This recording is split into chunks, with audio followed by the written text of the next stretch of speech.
Hi, everyone, and welcome to the virtual book launch for Anastasia DiFonzo's Girl. If you haven't got your copy yet, you can go straight to our website and get a copy.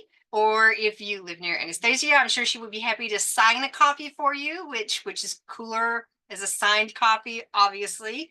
And Anastasia is joined by a couple of friends tonight that are also going to read. And I'm going to start it out with Tharani Balachandran. She is a first-generation Canadian lawyer and poet who lives on the traditional territories of the Lekwungen peoples in Victoria, British Columbia, with her husband, daughter, and cat. She's a Best of the Net nominee, and her work has appeared in multiple publications, including On the Seawall, Anti-Heroin Chic, Quail Bell Magazine, and The Racket. She's the author of 2 poetry chapbooks, including Brown Sugar Skin, released in 2024 by Garden of Neuro Publishing. And we're going to let Ronnie kick it off. Thank you so much. The first poem I'm going to read, shameless plug, is from Brown Sugar Skin. And it's called In This House, We Don't Say I Love You. Even though there are 6 words for love in Tamil, instead we say chapdia. We say, have you eaten? We say, I'll make you a plate. We say, how's the food? We say, you look thin. We say, you've gained weight. We say, how are your studies? We say, how is Amma? We say, do you have a boyfriend yet? We say, cherry. We say, okay. We slice a plate of fruit. We double bag leftovers for you. We slip $50 in your back pocket. We drive you to the airport. We pack you a snack for the plane. Even though we know it might be years before we see you again, even though we know we will never see you again, we don't say goodbye. We say, poitavango. We say, come back soon. We say, poitavaren. We say, I'll come back soon. And this next poem is also from the same chapbook, and then I'll read some older ones. This is called Summer with My Cousins, Scarborough, 1992. My sisters and I are lounging through a hot summer with our cousins in the suburbs. We ignore the sunshine outside and hole up in the basement, eating popsicles and playing cards and waiting to be fed. At breakfast, my grandfather eats Fruit Loops with me. I stare into the bowl and think about how his brittle nails look like the cereal. My aunts take their pills, one by one, blue and white, red and green, they look like candy. To my 7-year-old brain, there are hundreds of them, maybe thousands, too many to count. In the afternoon, my mother makes batches of our favorite snack, skinny coils of deep-fried dough spiced delicately with coriander and cumin seeds that we just can't get enough of. At dinner, my cousins fight over who gets to eat the fish's eye because our parents tell us it will make us smarter. I look at the fish head lying on the table and decide that I am smart enough. My aunt supervises me eating with a wooden spoon at the ready. My mother tells her, we don't hit children who don't eat, but she doesn't need to worry about me here. At home, I am a picky eater, only white bread, sugar sandwiches, and Kraft dinner. But here I will eat everything my aunts cook, no matter how spicy it is or what it looks like. Everything is delicious. Our visits are all snacks and laughter. My father finds my cousin's scrunchie between the couch cushions and says, here you go, I found your munchie, and we laugh until happy tears roll down our cheeks. This is before, when I was the only one allowed to laugh at my parents. Before anyone at school tells me that my favorite snack looks like worms. Before my grandfather dies and I see my father cry for the first time. This next poem I actually wrote during the first COVID-19 lockdown, so in 2020, and it's called Love in the Time of Corona. I'm trying to remember the last time I was touched. Was it by my mother? When I went for my weekly Sunday visit to catch up on my fill of Sri Lankan dishes and gossip, did she give me her usual closed-mouth kiss when she opened the door? Did I shrug off her hand when it lingered for too long on my shoulder? Did I leave a few minutes too early to beat traffic? Was it one of my girlfriends, one of the nurses or doctors who linked arms with me on a long beach walk, squeezed my hand when I cried about my latest broken heart before they had to go put on their gloves and keep all of humanity safe? Was it one of their babies, laying a sleepy velvet head on my chest, or maybe one of the husbands, dropping a comforting kiss on my lonely forehead before the room exploded in laughter? She needs love too, they would protest. She needs to know we would never ghost her. Was it the man who broke up with me the week before the world exploded? On our last night together, was something said that was misunderstood that led me to turn my back to him? Did we sleep a foot apart by choice? Did I wake up and curl my body around him, or did I watch him dress in silence in the gray of the morning and head out the door without a word? Was it the ex-lover who promised he was just dropping off my key and a hug, and the hug turned into a kiss at the door and my legs across his lap on the couch and our clothes abandoned at the foot of my bed because he just couldn't help himself, he said. I looked better than he remembered. He said he couldn't stay. He said he just wasn't ready for a relationship. There is nothing to say, except as long as you were within my reach, I didn't want you. I didn't need you. As long as there was the possibility of the delicious unknown, and now all I miss is the touch of my mother's hand, my friends who were out saving the world, and the lovers I just couldn't hold on to. I have a couple more. This one is a series of haiku called Amma. I'm trying to write, but my daughter is screaming for milk and Amma. I was impulsive, desperate for distant sunsets until I had her. This season of life hit like a summer rainstorm, sudden, refreshing. My Amma enters, sweeps through like wind, cradles my child, gives me space to breathe. What poem could show my Amma's soft curves, sweet voice, and smooth, unlined face? I have forgotten old Tamil nursery rhymes, songs she teaches my child. She lets her follow around the house close behind like a baby chick. When I was little, my Amma was my safe space. She always chose me. Oak trees from seedlings, we will become our mothers. Universal truth. Now I'm my child's home. All I want to be is light, soft arms wide open. I have two poems left. They're both about relationships, which is generally what I write about. This one is called Facebook Status. Tharani is in a relationship.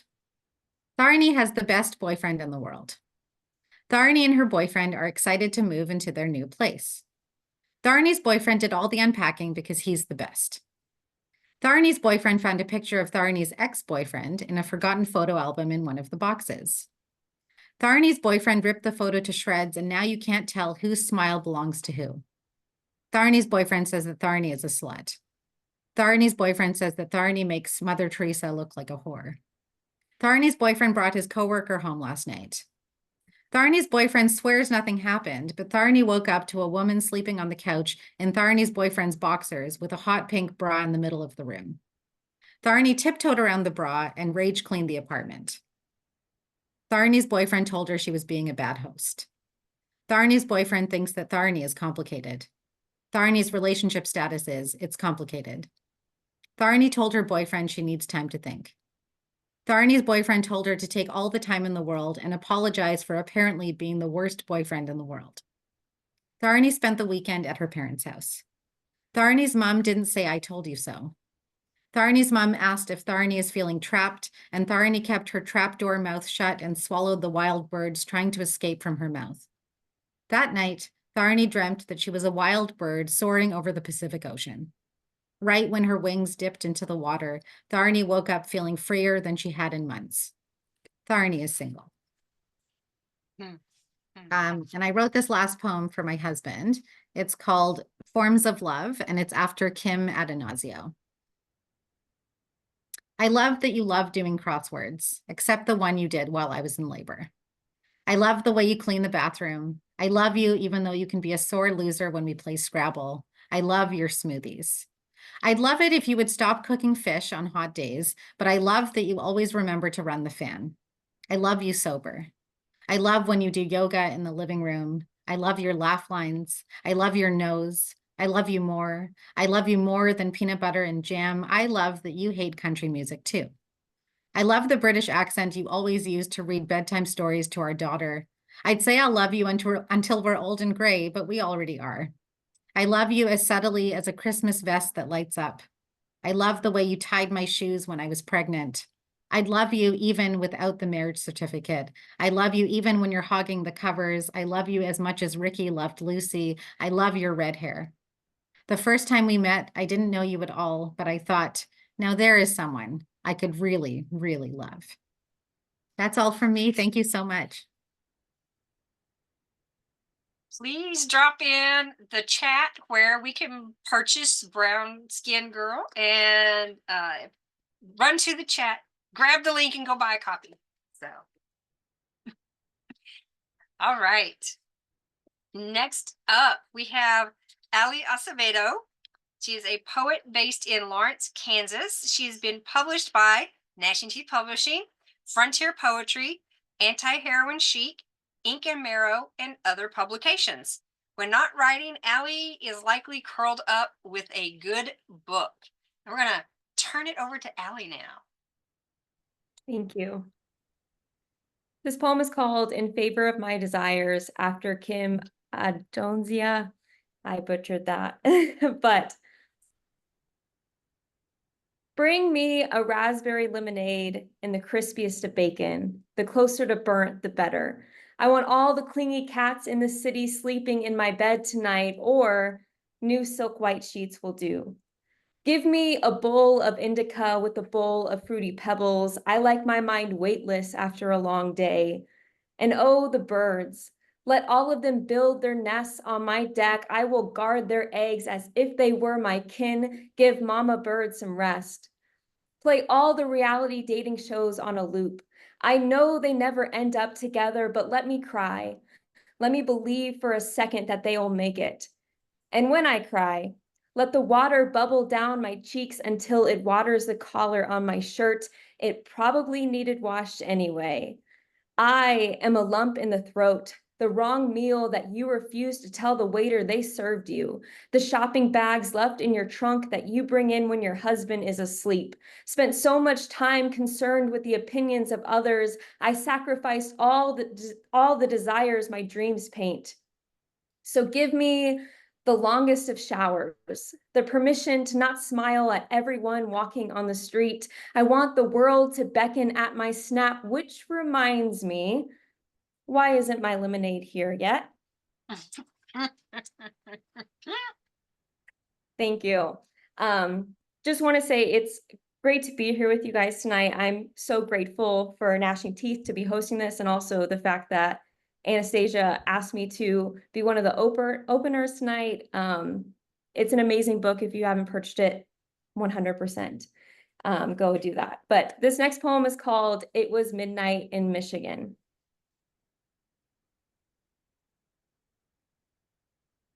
The boy with enough stories to put a sailor to shame placed a small square piece of paper on my tongue. I didn't come here for this, but I couldn't deny anything he dangled in front of me. A tab, his body, a promise that he would text me back after I flew home.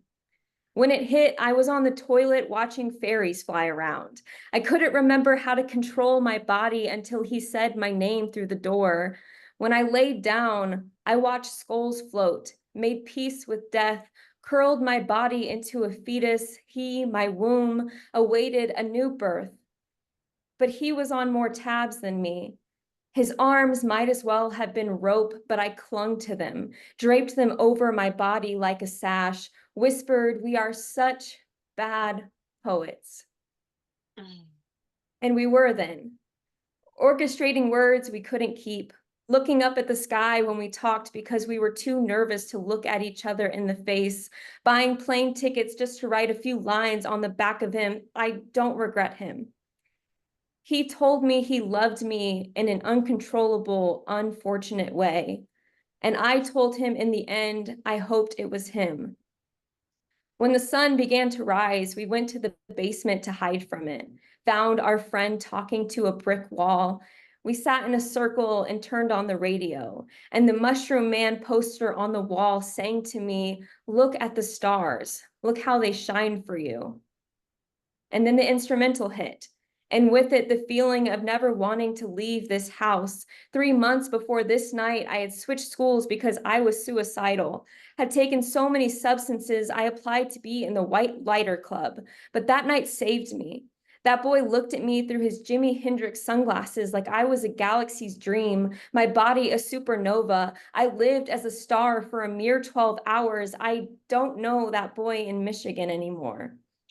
Don't know what his stories sound like, but when that song comes on, I'm there again, living in that basement, 3 fold-out chairs, the universe living in our hallucinations. Thank you. This next poem I'm going to read is a really fun one. It's called Let Me Be Timeless Just Once, and it comes from this idea that I feel like when I read classic poems, I can't relate. Like, I feel like my writing is very much in this era, and so this was kind of my exploration of that idea. So this is called Let Me Be Timeless Just Once, after Olivia Gotwood. I have an irrational belief that being a poet and owning an iPhone can't coexist. I cut lines in poems referring to technology as if I'm not using a laptop to write to begin with. I read Mary Oliver at night and envy the way her poems dance between decades. There's something timeless about the changing of the seasons, or how animals can become metaphors for our own human need to let go. I met my boyfriend on a dating app. In the morning, my phone shrieks for attention and I give it without hesitation. Reader, if I can't be perennial, let me pretend for just a second. It is summer and my skin drinks sunlight. It is summer and the bugs drink my sweet elixir. How lucky we are to all depend on each other. Life would just stop if we lost our cycle. The blue jay sits on a branch outside my patio and squawks for the bird feeder to be refilled. Once satisfied, it returns to the branch to let me admire its beauty as a thank you. I am abundant because another being knows I am alive. I am timeless simply because I have helped another survive. Thank you. This is going to be my last poem. It is a love poem for my partner, so I hope you guys enjoy. Ode to the Mundane. This is a poem for the I made it text. The clock on our stove we change twice a year. How making the bed is easier when done by 2. Oh, I love the way you season food. Our whiteboard calendar where we leave notes like, when I told you alliteration is my favorite literary tool, the next day you wrote Allie ate ass and told me how hard it was to come up with 3 simple words. This is a poem for the moment I finish writing and run to the living room to read you my favorite lines. An ode to every toothbrush that has ever lived in our bathroom, the occasions we intentionally wear matching clothes, or how I tie my hair back every time I eat in bed. The way you always let me take a corner bite of your rangoons because I love the crunch, not the crab. Our chosen shows we fall asleep to, Rick and Morty, Family Guy, Archer. And how can I forget every shower where I have talked to you through the door, the appreciation you give me when I lay out your clothes for the next day, or how much joy you show when you refill the bird feeder, proof that we have enough visitors to go through a bag bi-weekly. Oh, the sweet mundane moments we make routine of. How lucky we are that we moved in together within months and still celebrate the minutes. Here's to shared bills, how your legs always find me in your sleep, the 3 animals we are raising, and how every love note I write you ends with, I love you till I die. Thank you so much for having me, and that is all I have. Thank you. Thank you so much. And if you've got any socials to plug, throw them right there in the chat for everybody. You got it. All right. And now the moment that we've all been waiting for. I'm going to delay you a little bit because I want to talk a second about how much I love Anastasia's poetry. We had one of her poems, October 2, 1993, as our one of our poems of the day in 2021. And again in 2022, we had Anastasia back as a poem of the day for Letter to My Mom's Ex-Boyfriend. And then in 2023, not only did we have her poem as poem of the day, but we submitted that poem to Best of the Net. And that poem, Once When I Was Pretty, makes an appearance on page 22 in Girl. So considering that we've picked Anastasia to have a poem of the day for 3 years in a row, it only makes sense that when she submitted a manuscript, we were like, yes, give me, give me, give me. We need more Anastasia DiFonzo. And this is an amazing collection. I can't say it enough. There, as a female person, as a woman, as a girl, every one of these poems in here just hits. And you're gonna keep coming back to these poems. This is the poetry collection that you don't put on your bookshelf. This is the poetry collection you keep handy. You keep it on your desk, on your nightstand, because you're going to be picking it up and you're going to be reading these poems again because they really resonate.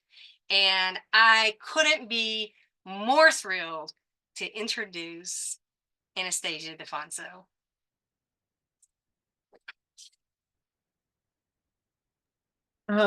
Thank you so much for that introduction. That was very lovely to hear. And thank you everyone for being here. Hi, Craig. Hi, Melina. Thank you for the clapping. Yeah, this is really exciting. I also want to thank Tharani and Ali for reading their poetry tonight. I was really thrilled that they both agreed to hop on this Zoom and perform. I'm also really happy to see some friends here. So thank you. Thank you for being here. So this book was born primarily from a workshop that actually Ali and I took together with Sierra DeMolder, called Turn the Crystal, Shine the Light. And it was all about approaching a theme from many different angles. So if you take the metaphor, that's like shining the light on all surfaces of the crystal. So as you may have gathered from the title, I took the theme of girlhood and womanhood and femininity, and my experience of it, and put that into a little book. So without further ado, we will start with Hysteria. From the moment we are born, we know deep in our belly buttons, those last remnants of our mothers in us, know we must find other ways to speak. We play with the boys.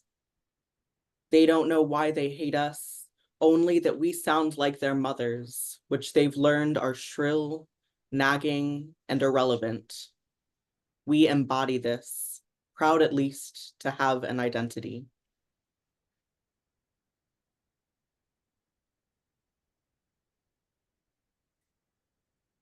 This next one is the title poem of the book. It's called Girl. I could recount every crevice of my stepfather's cracked hands, could place you in my childhood bedroom and let you feel them yourself. I could detail what it was to be 15 and not know better. But you will learn. Little girl, do not read this poem. Do not listen to how I whispered, hand on his chest, soft eyes meeting his, I miss you. Do not picture my tattered shirt, only pretending to cover my nipples. Do not imagine them erect. You will learn soon what it is to be a girl in a body. For now, stand in the rain in a white shirt with nothing to hide. Do not think of having nothing to hide. In time, you will eat the apple. Let them blame you. Let them turn from their own wretched hunger to your undeniable innocence. They will deny it. Soft girl, do not let them make you hard.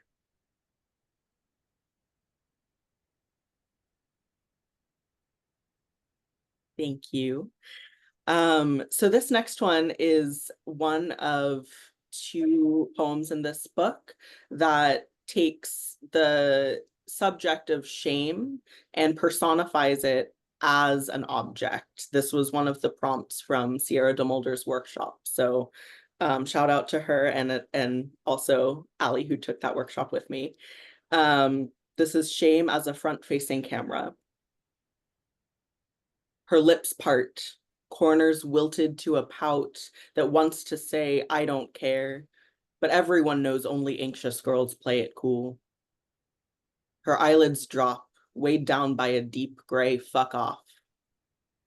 She places her index finger at the center of her collar and yanks, leaning forward in such a way that her newly formed breasts might spill out of her shirt. She snaps the photo.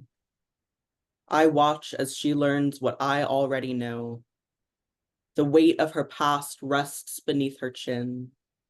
Her jawline is buried beneath 1,000 love-me-nots.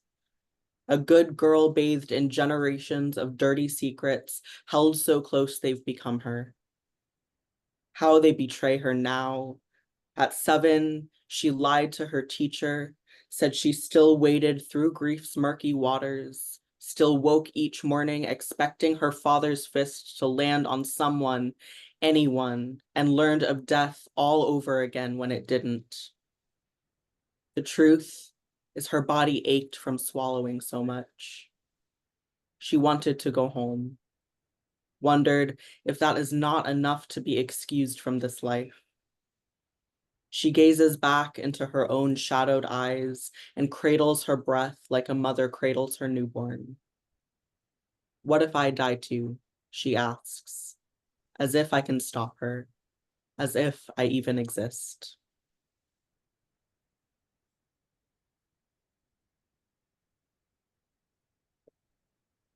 So much of this book and many of the poems in this book deal with body image and my own fraught relationship with my body. This is titled We Who Once Were Thin.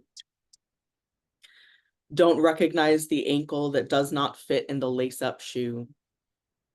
The gaps of skin, round and pre-lipstick pink, crevices born from too much trying. What secrets live there? Once, the mountains of my body were all clavicle and knuckle. All women who have grown say this, as though pronouncing it will justify what we've become. We who once were thin learned to hide from eyes that all but tore off our skin if we weren't careful. Everyone wanted in. Things are different now. We are safe, for the most part.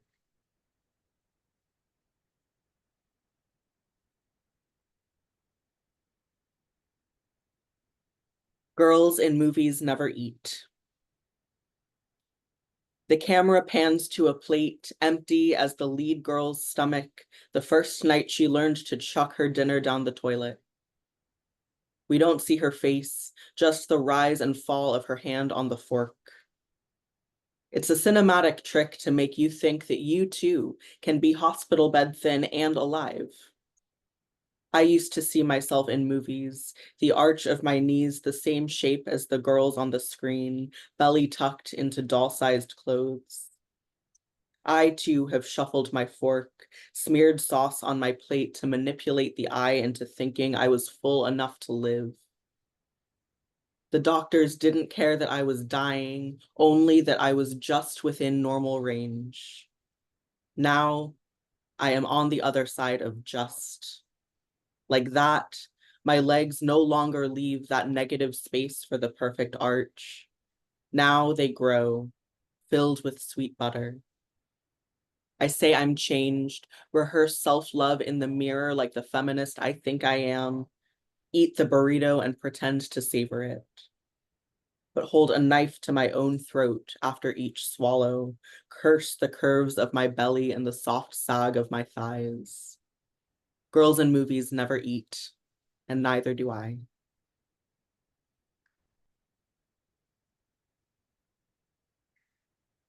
So another theme that I see as inherent to the experience of growing up socialized female in this world and this society, or at least to my experience of it, is violence. This is called Woman in Parts. 1.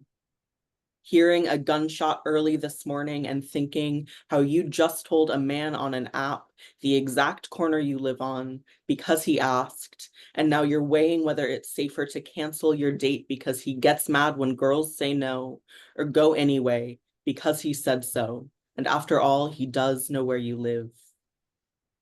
2.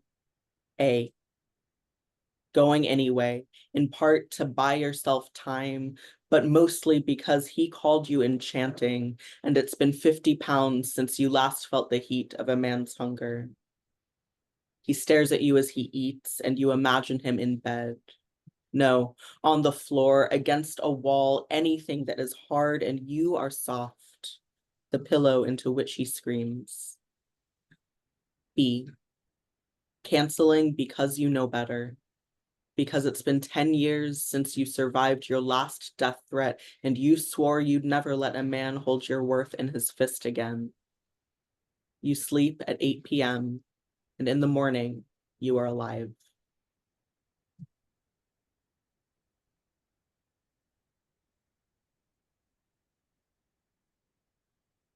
Mannequin.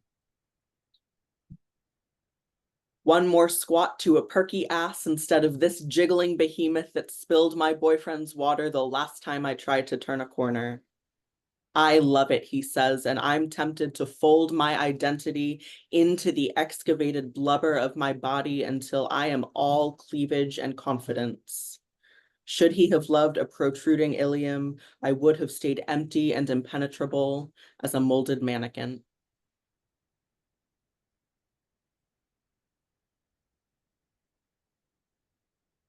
Stripped. At 9 years old, I weighed as much as an average male bulldog.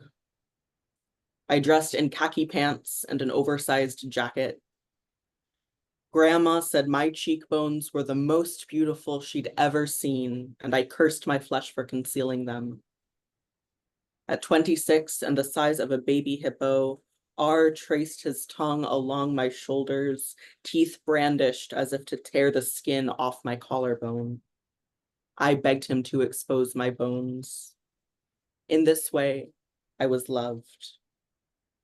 Add one more bulldog and you will see what I am today. I am everything but human. Please strip me down, make me a mole rat, ugly and light and held.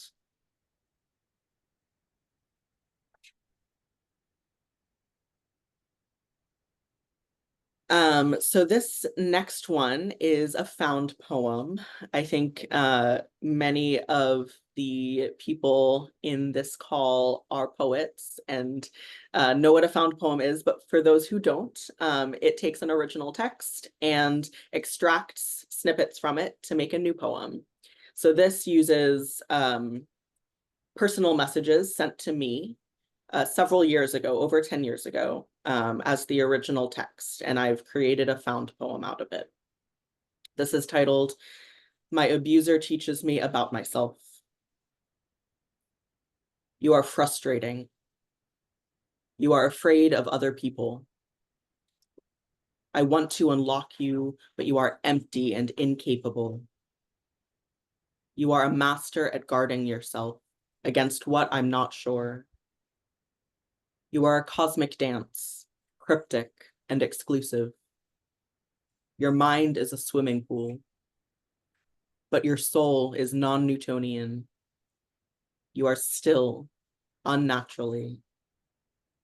You might be bad, might be pointless or shallow or empty or lame, but I know you are something delicious, a beautiful girl.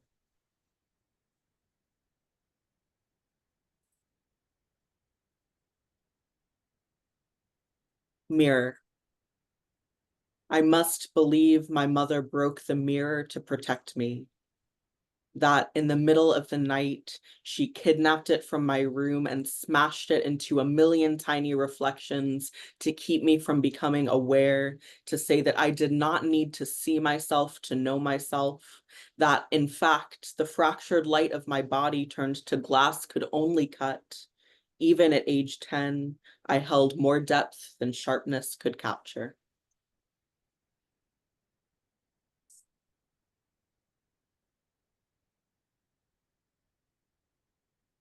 Once, when I was pretty, Grandma said her legs would look like mine had the gravity of her life not done what gravity does, what she'd prayed it would not do to her. And I, 7, said I wished I was bigger. And what I meant was see that I am small, when I thought I was not small, when all I wanted was to fit inside Daddy's arms, when I knew and pretended I didn't, that those arms painted the bruise on Mommy's face, when I wanted to be artwork too, when I thought to be loved was to be helpless, to need saving, when I was helpless and could not be saved, when I was 15 and told no one the texture of my stepfather's hands. I was graceful as Grandma in her 20s, each of us floating outside our battleground bodies. We were light in this way.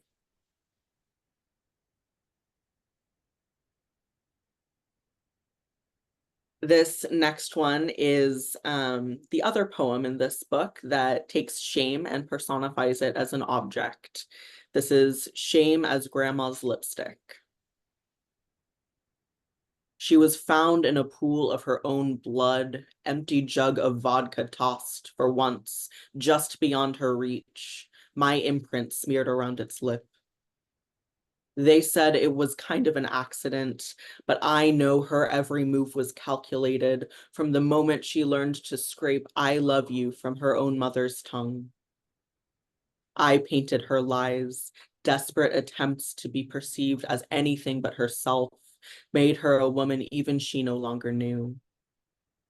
Polished for this inevitable moment, now she lies forever in a lifetime of regret.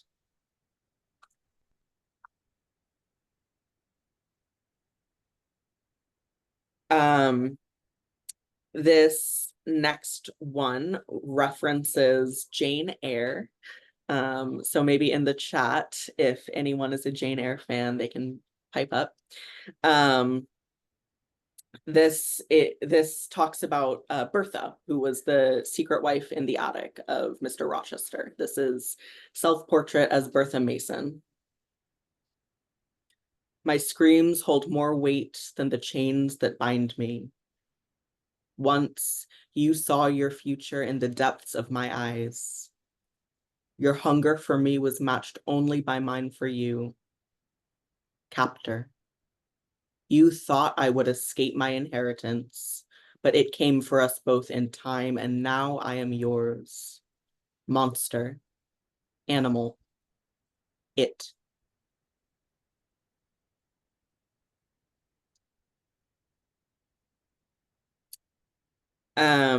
So this next one, it references Greek mythology. So this is about Medusa, and for those who have not seen me in person, I have a tattoo of Medusa on my right shoulder. And in trying to pick that tattoo, I did a lot of research on the various tellings of the Medusa myth. And I came across an essay by Helene Cixous, which is a feminist retelling of the Medusa myth. And the essay and this poem are both called The Laugh of the Medusa. I have been amazed since childhood, searching with passion, each stage of rupture, something beautiful, no longer forbidden. My desires overflow, luminous torrents that could burst. I open my mouth, mad, infinite, horrified, monster. I dare to speak. I resist death. I go further. I return from afar, from without, from below. From childhood, body immured, I seethe.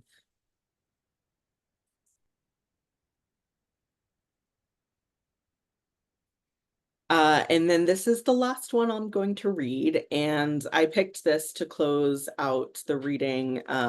It is not the last poem in the book.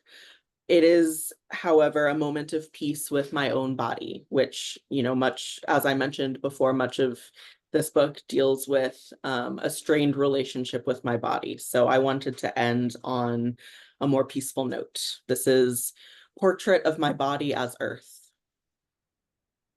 Once, hunger's sharp knife humbled the hills of my body, left her smooth as Floridian earth to be scaled by casual walkers. She enjoyed the flow of people ready with cameras, faces large against her blurry backdrop. Soon, their weight on her brittle bones broke her, and she ached. Famished, she formed Alaskan mountains on her hips, and breathless walkers fled to flatter ground. New life grew in their absence, bones eclipsed by beds of forget-me-nots, soft as burgeoning breasts. Though not yet welcome in this foreign landscape, I will not pluck her weeds, will not carve my comfort into her newfound curves. I will feed her until she is full and free. Thank you so much. This was so fun. I'll turn it back to Karen. Yay! Oh my gosh. Oh, I have chills. I don't know about everybody else, but I literally have chills all over. And I'm gonna open it up and to the room if anybody has any questions or comments they want to share. I'm gonna open it up to everybody.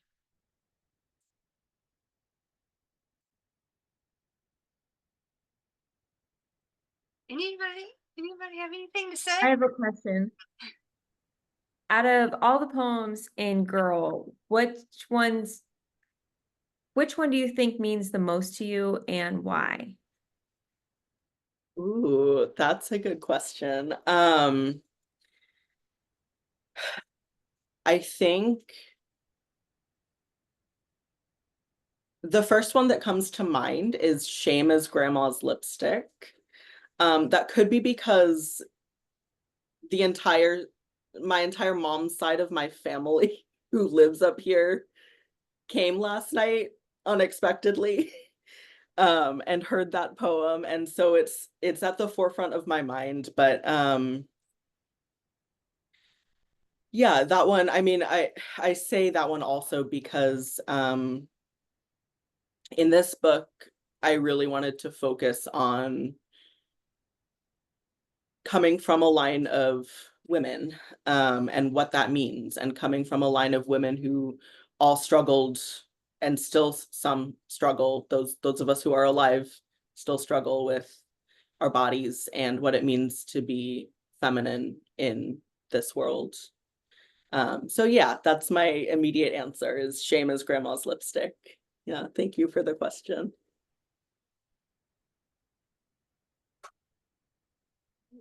Anybody else? Well, I would encourage you, if you have not yet, to go pick up a copy, buy a copy as a gift for a friend. They will thank you, trust me. And I want to thank Tharani and Allie for coming and opening up and sharing your beautiful words with us too. Thank you so much for being here and celebrating Anastasia. And thank you all for coming. And I hope y'all have a wonderful evening. Good night. Thank you so much. Thank you. Thank you.